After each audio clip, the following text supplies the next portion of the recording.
ஒரு அழகான சிறிய நகரத்தில் தீக்ஷிதா என்ற ஒரு நல்ல பெண் இருந்தாள்.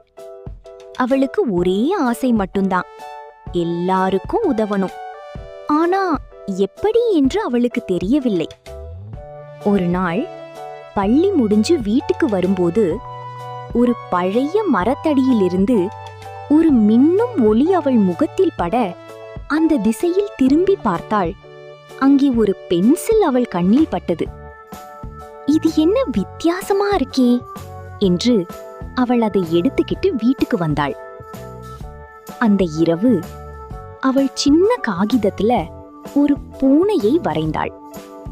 காகிதத்துல வரைந்த அந்த பூனை உயிருடன் எழுந்து மியாவ் என கத்தியது. தீக்ஷிதா திகைத்தாள், ஆச்சரியப்பட்டாள். அப்பொழுதுதான் அவளுக்கு புரிந்தது, இது ஒரு மாய பென்சில் என்று அவள் ஆச்சரியப்பட்டாள்.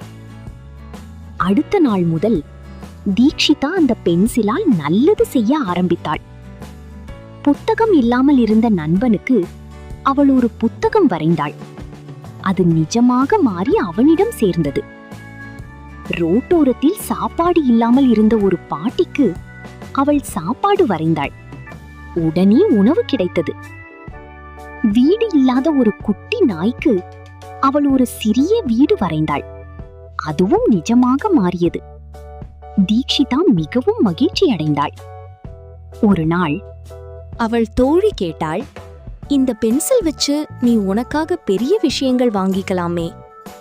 தீக்ஷிதா சிரித்து கொண்டு சொன்னாள், இந்த பென்சில் எனக்கு கிடைத்தது எனக்காக இல்ல, என் மூலமா எல்லாருக்கும் நல்லது செய்யத்தான் என்றாள்.